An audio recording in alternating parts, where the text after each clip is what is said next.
আসলে টাকা বাড়ছে বা মান কমে গেছে এরকম কোনো কিছু নাই। আগের মতো স্বাদ নাই। আসলে খুশি হইতে পারিনি, আমি হতাশ। বাসার মতনই আমারই কোনো ইয়া না। এই যে দিয়া দিছে। আজকে চলে যাচ্ছি নারায়ণগঞ্জের বিখ্যাত আসলাম বিরিয়ানি খেতে। তো আজকে নবীগঞ্জ গুদারা ঘাট হয়ে যাব আসলাম বিরিয়ানি খেতে। আর সোশ্যাল মিডিয়াতে অনেকেই দেখতেছি এর গুড রিভিউ দিতেছে, ব্যাড রিভিউ দিতেছে। সবকিছু আপনাদেরকে নিজ চোখে দেখে তারপর আপনাদেরকে জানাবো। সেই সময় পর্যন্ত আমাদের সাথেই থাকবেন আর আমার চ্যানেলটা অবশ্যই সাবস্ক্রাইব করে বেল আইকনটা টিপ দিয়ে দিবেন, যাতে করে সম্পূর্ণ ভিডিওটা আপনারা দেখতে পারেন এবং পরবর্তী ভিডিওগুলো আপনাদের সামনে আসে। সবাই মিলে ঘুরতে যাওয়ার মজাই একটা অন্যরকম, তাই আজকে সবাই মিলেই যাচ্ছি। যারা আপনারা ঢাকা থেকে আসতে চান তারা চিটাগাং রোড হয়ে 20 টাকা অটো ভাড়া দিয়ে আপনারা চলে আসতে পারেন গুদারাঘাট। গুদারাঘাট থেকে আপনারা ফেরি দিয়েও যাতায়াত করতে পারবেন, ট্রলার দিয়েও যাতায়াত করতে পারবেন এবং নৌকা দিয়েও যাতায়াত করতে পারবেন। তো আমরা দীর্ঘক্ষণ ফেরির জন্য অপেক্ষা করে, ফেরি আসতে দেরি করবে তাই চলে গেলাম নৌকায় করে। জনপ্রতি 10 টাকা করে চলে যাব নবীগঞ্জ ঘাটে। যেই বলা সেই কাজ, 10 টাকা জনপ্রতি করে উঠে গেলাম নৌকায়। আর ঘাট ভাড়া দিতে হয় 3 টাকা করে জনপ্রতি। আজকের আকাশটা যেমন মেঘলা ছিল, তেমনি নদীটাও ছিল খুব সুন্দর। এরকম আবহাওয়ায় ঘুরতে পারাটা আসলে সৌভাগ্যপূর্ণ।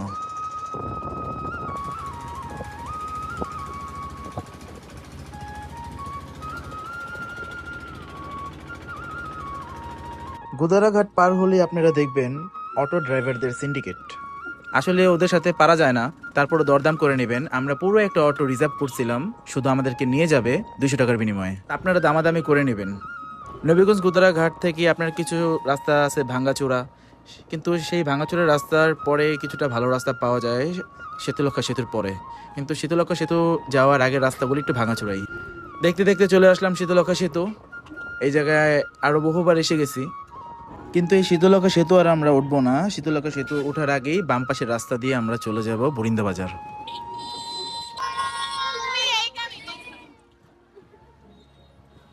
শীতলক্ষা সেতুর হাতের বাম পাশের রাস্তা ধরে বুরুন্দি বাজার রাস্তা পর্যন্ত পুরোটা রাস্তাই গ্রামের আঁকাবাঁকা রাস্তা। শহরের যান্ত্রিক কোলাহল জ্যাম থেকে যদি একটু স্বস্তির পাওয়া যায় তাতে আর খারাপ কি। ফাইনালি চলে আসলাম আসলাম বিরিয়ানিতে।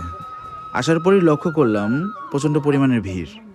অনেকে বলেছিল এই জায়গায় নাকি বিয়েবাড়ির মতো আয়োজন হয়। আসলে কিছুটা তাই, প্যান্ডেল করা, সবাই একসাথে বসে খাবার খাওয়া।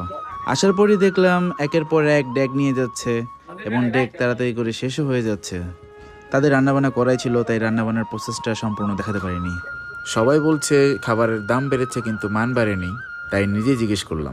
তা আসলাম ভাই, তো আপনার বিরিয়ানি নিয়ে তো অনেকে মনে করেন দাম এটা বলতেছে যে বাড়তি রাখতেছেন, এটা করতেছেন, এটা কেন আসলে একটু বলেন। এটা বলবো ভেড়া সাধারণত বলতেই পারে। এ পর্যন্ত আমি তো ওই বছরে গাই রাখছি, দ্রব্যমূল্যের দাম বেশি, অনেক চেষ্টা হয়ে এটার নিয়ন্ত্রণ দাঁড়িয়ে এ পর্যন্ত। চাউলের দাম দেখি কমছে, কমে কমে কমে কমে হয়েছে। আমার আগে সবাই বাড়াইছে জিনিসটা, আর আমি তো জিনিসটা যে 800 টাকা মান দিয়ে 800 টাকা নিতেছি। আসলে টাকা বাড়ছে বা মান কমে গেছে এরকম কোনো কিছু নাই আপনি পাবলিককে দেখতে পারেন, সমস্যা নেই।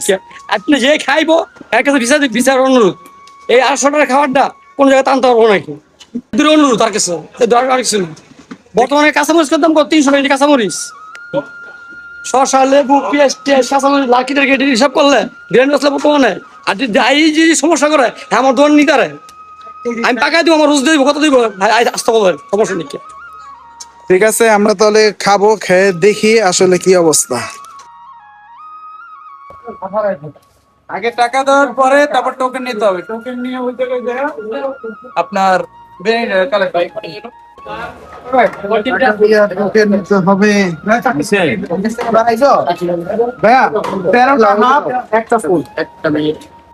টোকেন নিতে নিতে একটা জিনিস খেয়াল করলাম, এই জায়গায় এত পরিমাণের লোক হয় কিন্তু দোকানের পক্ষ থেকে কোনো লোক নেই যে আপনাকে বিরিয়ানিটা নিয়ে দিয়ে আসবে। তো আসলাম বিরিয়ানির উদ্দেশ্যে আমি বলতে চাই, তারা এত বড় একটা দোকান চালায় কিন্তু পর্যাপ্ত পরিমাণ তাদেরকে লোক রাখার কি টাকা নাই? তারা কিসের জন্য রাখে না তারাই ভালো জানে। আপনারা অবশ্যই কমেন্ট সেকশনে বলে যাবেন লোক রাখাটা কি ঠিক না না রাখাটাই ঠিক ছিল।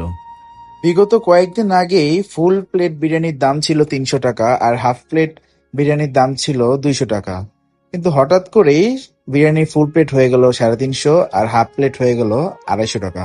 পাশের দোকান থেকে আরো নিয়ে নিলাম কোক, চিপস, পানি। একটা ফুল।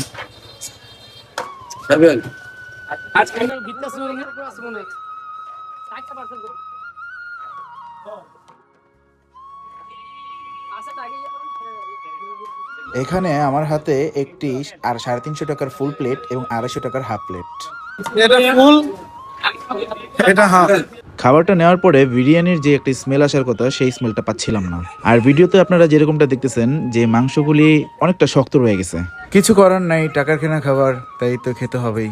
তাহলে তো মনে হচ্ছে আসলাম ভাইয়ের কথার সাথে আমি বিরিয়ানির কোনো মিল পেলাম না। দূর দূরান্ত থেকে এই জায়গায় মানুষ আসে, এসে যদি এভাবে হতাশ হতে হয় তাহলে আর কি করার।